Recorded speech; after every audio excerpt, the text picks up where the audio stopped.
My job here is hopefully not to repeat everything that both Tim and Don have said already, and I don't think I'm going to repeat anything that Morris said.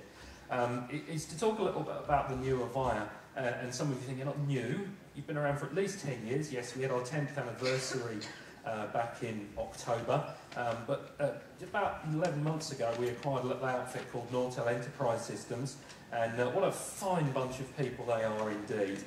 We've been mortal enemies for many years, and now they're our best mates. So, you know, we just have to work with these things. But what I'm hoping to do over the next few minutes is just give you an idea of how we've actually brought the two companies together, some of the complementary technologies. And one of the interesting things is that there's and this is the thing that will upset Tim in particular, and possibly Don as well, Avaya customers, Nortel customers, very few organisations with both technologies, so we've just got a huge, great big lump of people to talk to, which is marvellous, keeps me in work. So, well, that's what I'm about to cover. Just to get through the ubiquitous marketing slide at the moment, of course, one of the things that we've had to do internally, and I know all you have to do, is think about efficiency. We have to think about cost, and we have to think about productivity. The learned gentlemen before me today have talked about this to some great degree, so there's lots of things we want to increase and a couple of, well, what cost in particular we want to decrease. I just want to bring a little bit of flavour into this, which is the green agenda, which I hadn't built this before all the power went out, okay? This has been in my slide deck for a little while. I want to put a slightly green tinge to some of the conversations we're having today, because otherwise we all sound a little bit the same, and you know, we are all in the same business and going in the same direction. So I want to talk about green stuff. I'm also going to be a little bit more of a geek than some of the other chaps on here as well, and we're going to have a little bit more technology, and I hope that doesn't upset too many people. But let's look at the journey that we're all on, and I think Don just asked, you know, how many people have got digital phone systems out there. I'm sure there's many of you. They've been around for a long time. They do a fantastic job. They have a couple of known qualities. First of all, you have them in a building and they have ISDN or analog trunks coming into them, and so those telephone numbers on those trunks are pretty rigid and pretty fixed to where you are. You then have a proprietary piece of kit from any one of us, which is typically a great big lump of metal sitting there, wires coming out one end, wires coming out the other end, to some digital phones, which I think we'll all agree, from regardless of vendor, aren't the most exciting thing you've ever come across. Okay, they're really not very gripping devices. They do a job, they ring, you can make telephone calls on them, but the whole solution is very geographically focused because of the way that the architecture works. You've got about 100 metres there, and you know, this needs to be on an exchange that hopefully has electricity, which I'm sure some of them don't have around here today. Now, of course, and I'm going to give Tim and his merry bunch of chaps from Cisco some credit. I'll give some to 3Com, but they don't exist anymore. They came out and invented IP telephony a little over 10 years ago. We quickly got a grip and started rushing around, and we moved into this world of IP telephony, and a couple of things didn't change. There's still ISDN trunks and analog trunks, and they still come through the wall. But what we did do, of course, is we took the old hardware here and we put it onto some servers, and those servers had enough power to allow us to push those communications, the voice and video, across a common IP network to some endpoints which were slightly cooler than the previous ones. And of course, we're going back 10 years now when we didn't have smartphones and nobody really knew what a cool device was, so we were all getting away with absolutely anything at that point. So the IP telephony revolution, the IP telephony change, has provided a lot of you and a lot of other customers and users with some fantastic benefits. The real benefit for IP telephony is the common infrastructure, and it's the ability to put your core processes and services and applications in a central location and then use IP to stretch it out wherever you want. So we've seen some dramatic reductions in cost, in total cost of ownership, because you don't have to have a system in every geographical location. So that's been around for 10 years. It's not very new technology anymore. I'm still amused on at least a monthly basis when I meet customers who go, "Oh, IP telephony, that's a bit new for me." Yeah, okay. I'm sure, let me introduce you to a toaster. So that's probably about where we're coming from. But of course, the market's moving forward, and the whole concept around my presentation today is to talk about a three-letter abbreviation called SIP. I know a lot of you will think, oh God, here we go, three-letter abbreviation time, geek bloke up the front. But SIP is going to make a difference to your organisation. And the real fundamental difference that a lot of people have been thinking about for quite some time is we're now not delivering voice in and out of your organisation on digital ISDN trunks, we're now delivering down IP pipes. And those SIP trunks, of course, provide you with a range of benefits, non-geographic numbers being one of them. The ability to flex the pipes up and down quite quickly, depending on your business requirements, is another one. One of the upsides of doing this is in that blue middle part here, you've got all your trunks coming into a device of some description. In Avaya world, it's a gateway. In Cisco world, it's a router, probably. And that device converts the digital voice into IP voice and sends it off across your network. Of course, in a SIP environment, it comes in IP and it stays IP. So that big device there, with all the ISDN ports in it, you can kick that out the door. Not entirely, but to some degree.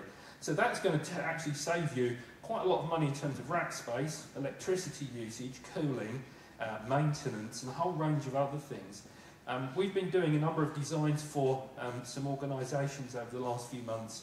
You do it in the blue middle area here, and then you redesign the solution to put it into a SIP environment. There's about 50% less hardware involved.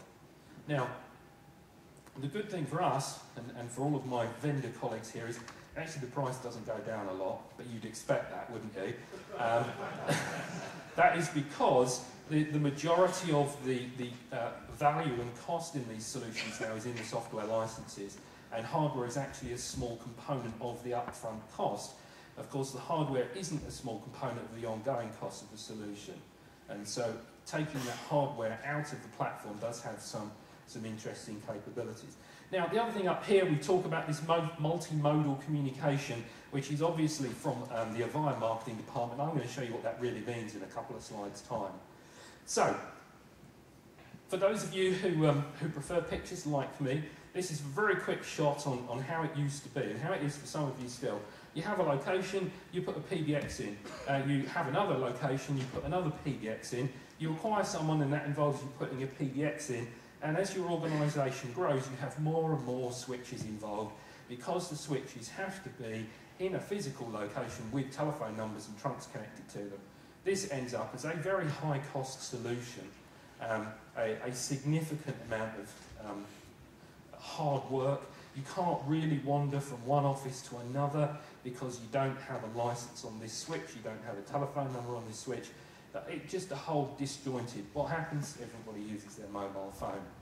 So we go into an IP telephony environment. We put in an IP network, of course, and we take the software and we stick it on some servers here, and then we convert all of the PBXs into gateways. And I have to say that this is where we've been, and most of my learned colleagues here at the front have been for the last 8 or 9 years. As I said before, it has some fantastic benefits, but there's still quite a lot of hardware in there.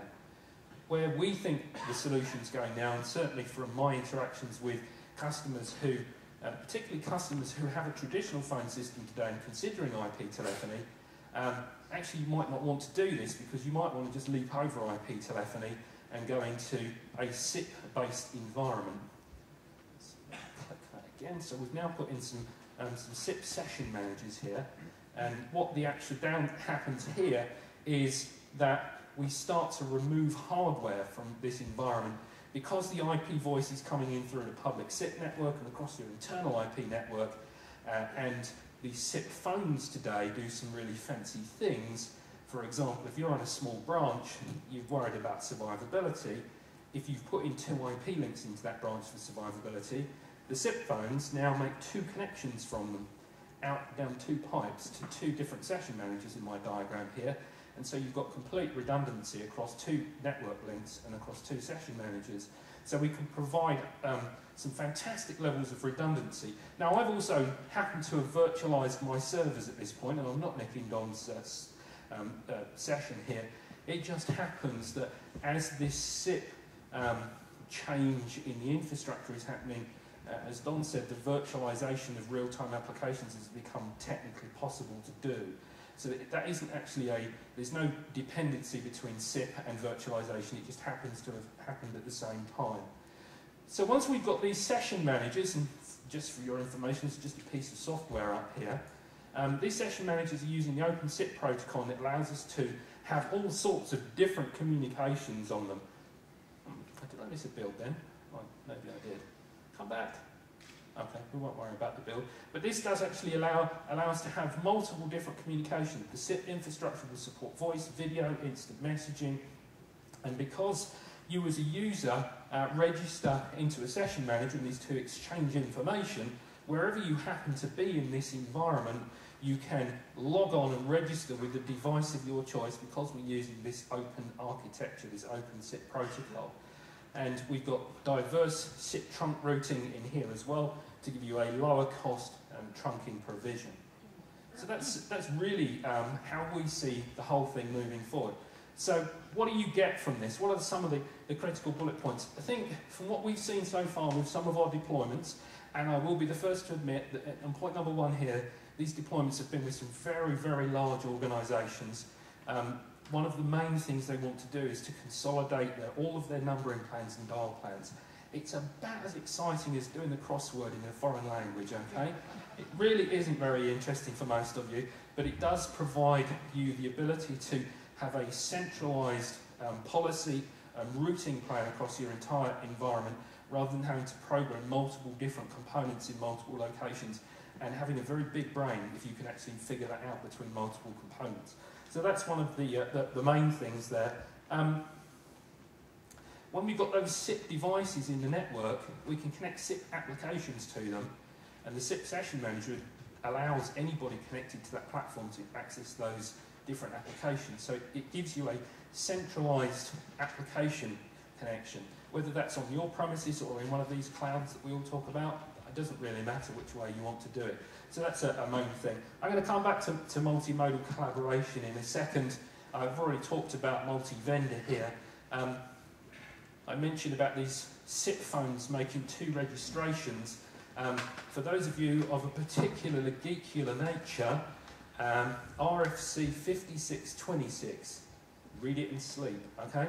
It explains how this thing works. So it's not something that we've cooked up in an R&D lab in Denver. It's actually a real standard, and it enhances survivability over a traditional digital or IP platform to quite some degree.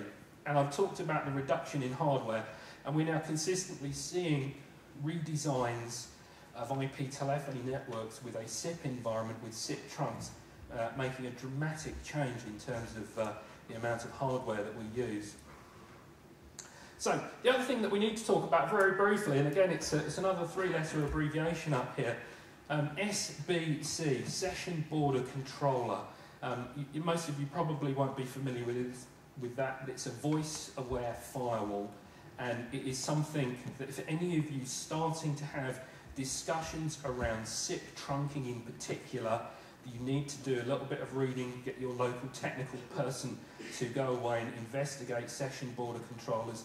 They are an important and fundamental part of what you're trying to do. Now, I talked earlier about removing ISDN gateways and taking IP voice in. You do really need to have something at the border of your network to protect you, to secure you, to do a number of different functions, and that's what the session border controller is there to do.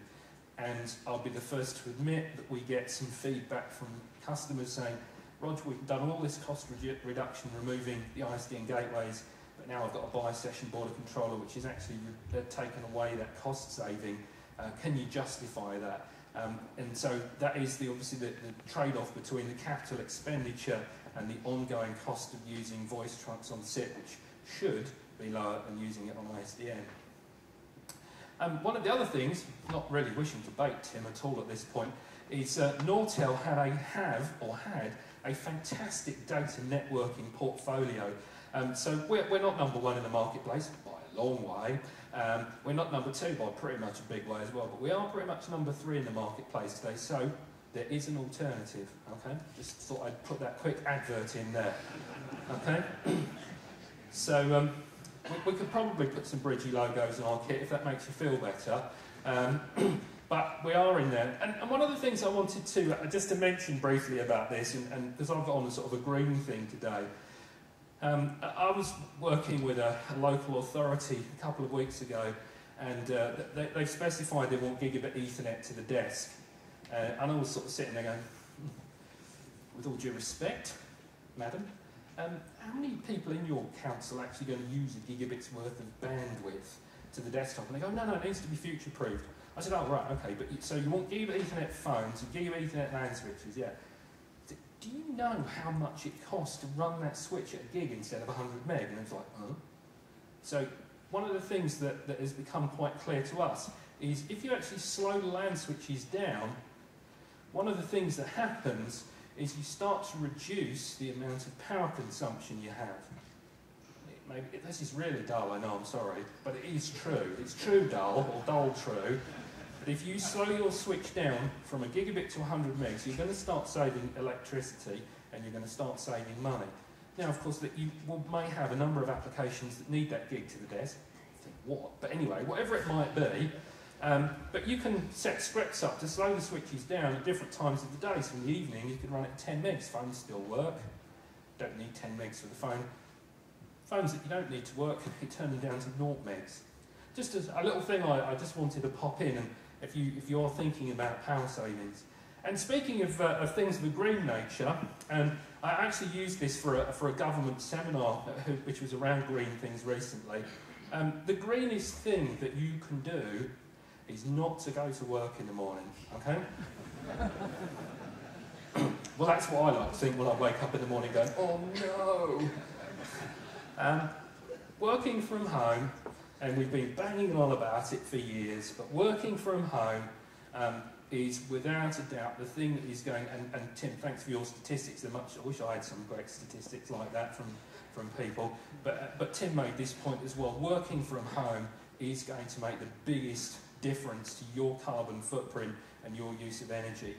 And here's another question for you to go with. Why isn't the roof of the stadium covered in solar panels? It wants to be, doesn't it? Because we would still be working if they had solar panels. It's sunny today. Anyway, that's just one of those things. Actually, there was a bit of a bonus about the power going off, because I actually thought I was going to get to do stand-up for 30 minutes instead of this, but there you go, it didn't happen. So, I'm just going to finish off, and I don't know quite how much time I've got, but I want to take what some of the other, that Tim and Dom said, and just do it in a slightly different way, but the message is probably the same.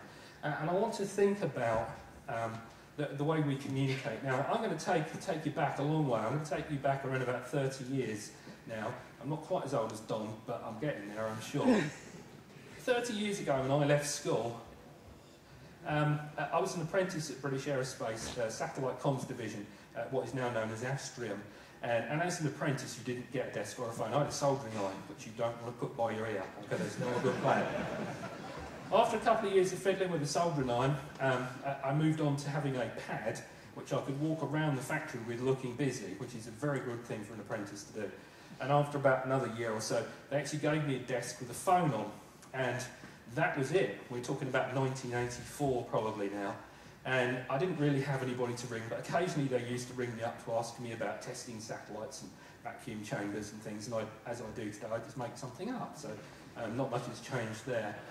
I then wandered off to university, and when I came back from university, somebody had invented the PC, and the company I went to work for, we had some big old desktop PCs on, and some applications that were coming down, you know, some green screen.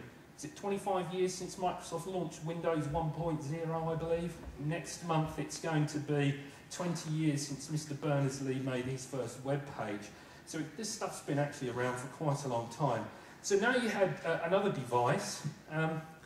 Someone, somewhere, and I think that we need to find out who this was, invented email, okay? We need to find who this person was. But they invented email, so now our PC is becoming a little bit more useful, so that's good. As I mentioned before, that fine man, Mr. Berners-Lee, invented the web, which I think we'll all agree is a good thing. And so our PC is now starting to become a lot more useful than just that big worry thing that's sitting on the desk.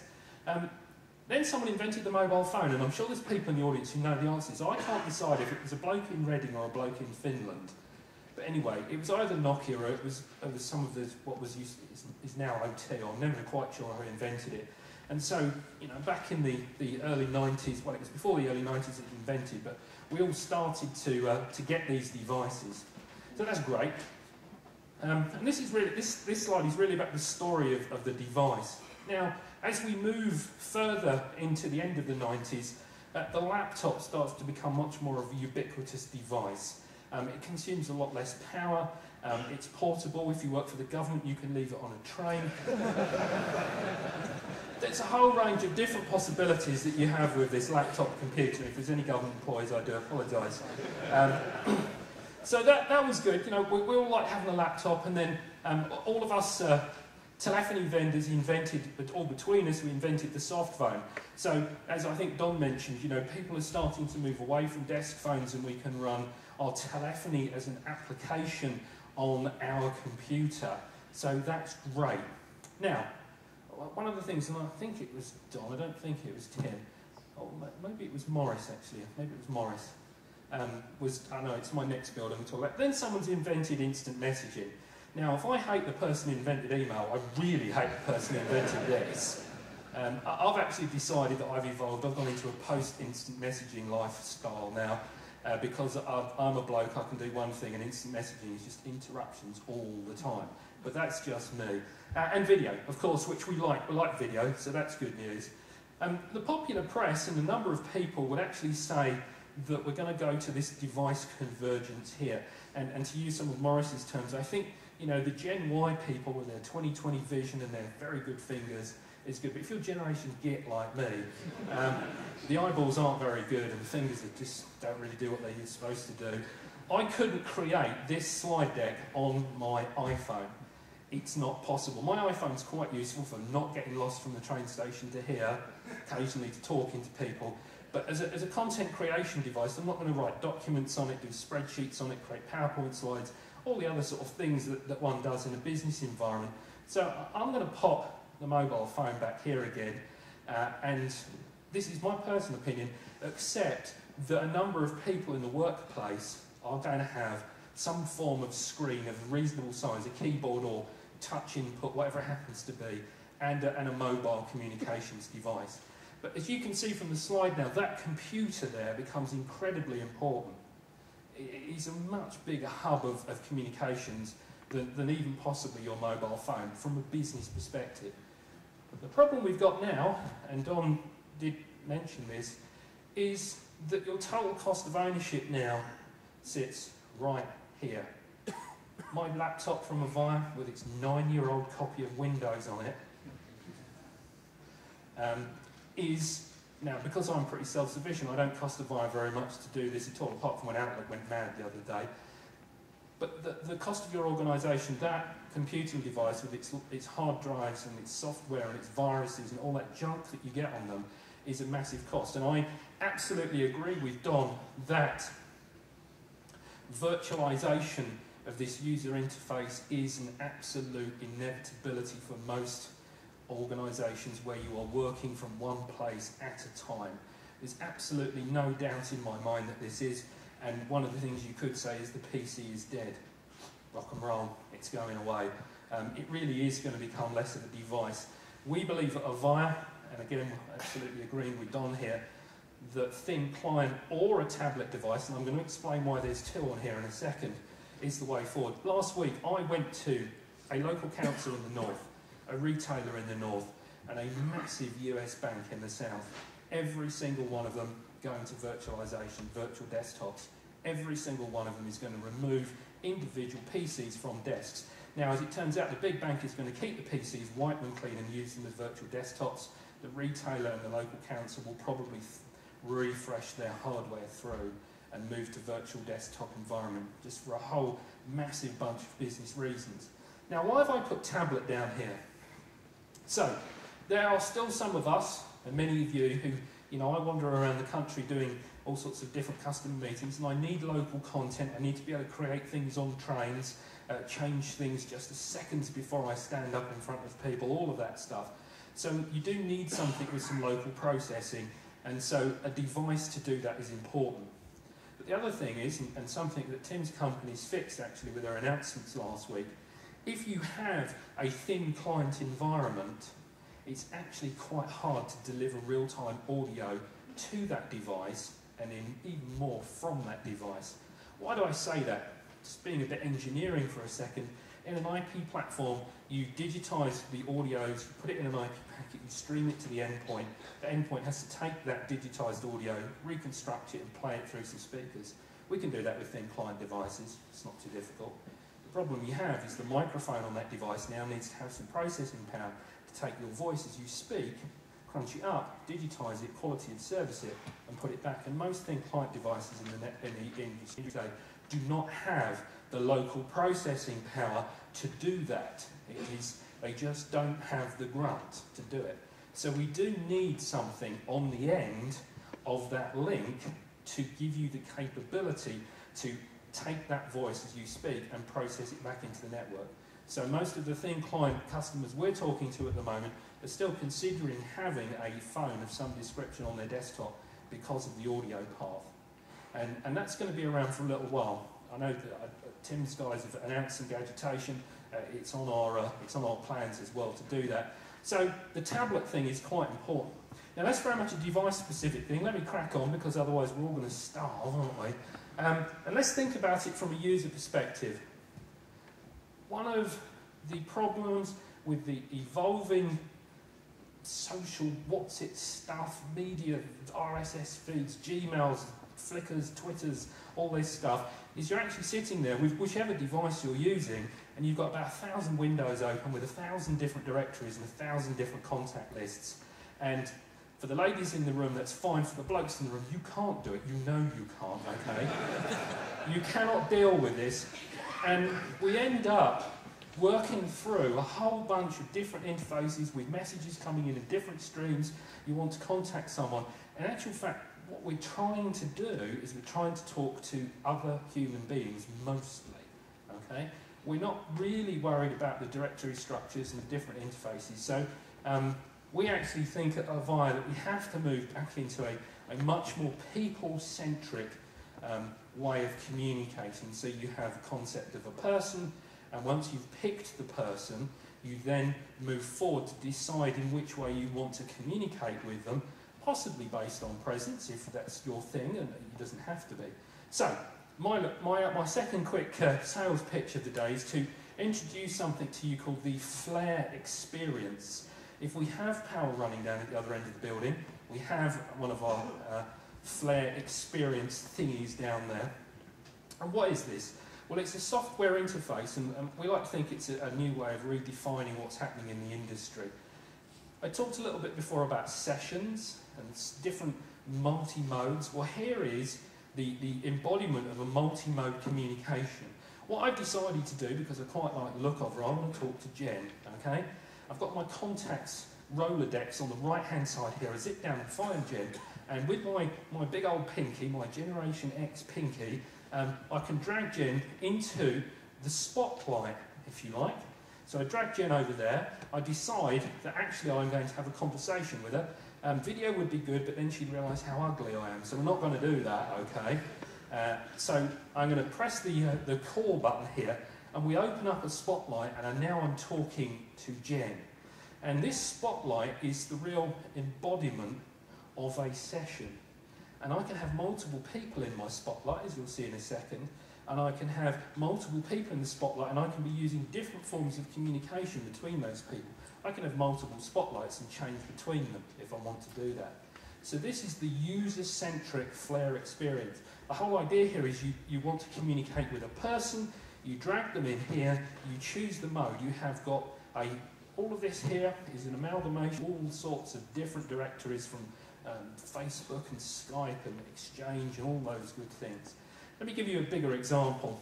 On the left-hand side here, I've got my applications. I'm going to open up my calendar, which is coming from my Exchange server, and I can see that I've got a catch-up meeting here. And so, right, I'll click on that. We'll open up the catch-up meeting, and I can see that I've got a number of people that are going to be on this call with me, and some contextual information. Because one of the things that this Flare thing is doing is it's keeping a track of all of your communications with specific people and the different types of communications you have. So you don't just get a call history on this. You bring up Jen and you can see all of the different communications, all of the abusive instant messages I've sent her, everything you want to look at, okay? It all comes up. So I've got this conference call here. I want to start it, so I drag the conference call into the Spotlight. It fires up and the system dials out to everybody. Those who are video capable, up they pop. Those are audio capable, away they go. And now I'm having a conversation. If we decide that a few of these people are bean counters and we want to move them into a separate bean counting conversation, hit a new Spotlight, flip them over onto the second Spotlight, and I can say Talking Geek in here. They can talk bean counter over there. When they IM me and say, Roger, we finished doing that, bring the two Spotlights together and we're back on the big call. Someone says, Rog, you had a pie diagram. We need to have a look at it. So I pick up the pie diagram here and I drag the pie diagram into the Spotlight. What does that do? It starts up a web conference, and everybody who's capable of doing that now gets the web conference come up and they can see the pie diagram. You think, hold on, I need to record this. We whiz through our application wheel here, find the call recording application, drag it into the Spotlight, add it to the session. This is what it's all about. This is actually looking at it from a people-centric, session-focused point of view. Now you're thinking, Rog, that sounds like magic. How does you do that? You don't do it like this, okay? One of the things that has come from our acquisition of Nortel is something called the Agile Communications Environment, ACE. Brilliant name, fantastic. And the whole idea about ACE and having our front end of Flare is today we've got all of our friends here. I know Polycom guys are here and Tim's here obviously, and I don't know if there's anybody from Microsoft. It's their JCB, not ours, I can assure you. They're all there, and if you want to integrate this to all of your applications today, you've got to do lots and lots of bespoke integrations, lots of different proprietary APIs and CTI type things, and it's a massive nightmare to keep running. It's a massive nightmare to understand it. It gives you limited capabilities between the two. So what we're working on, and this is one of the things where the Nortel and Avaya merger has really started to bear some fruit, is we have our session manager here providing us with a great deal of SIP interoperability. We're already working with Cisco and obviously the Nortel products and Siemens products as well. So we've got this sort of lower layer here doing SIP interoperability. For products that we haven't got SIP interoperability with, where you want to do a higher level integration, we have this ACE thing here. And ACE has a load of pre-built communications, geeky connections downwards, and it provides a bunch of open web services upwards that you can use to connect into all sorts of web service enabled applications. It does some workflow stuff in here as well to allow you to build in some scripting. When an event comes out of an application, we can then use it to script it to make multiple calls out to different people. So this is really 21st century CTI, if you like, and it's one of the things that we're doing. So just to finish off, and just to summarise where we are at Avaya now, in the new Avaya, from an infrastructure perspective, it's very much the Avaya Aura SIP core that we were promoting prior to the acquisition of Nortel, which is very much the predominant technology moving forward.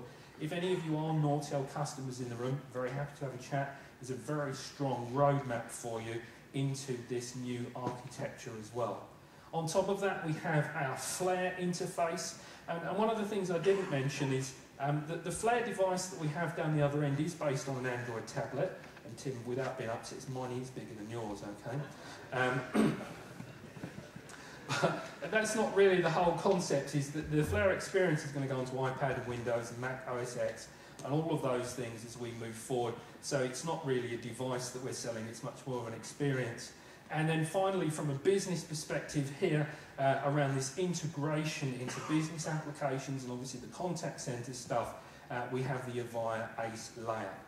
Anyway, that's me. How am I doing for time, Jonathan? Fantastic. Thank you very much.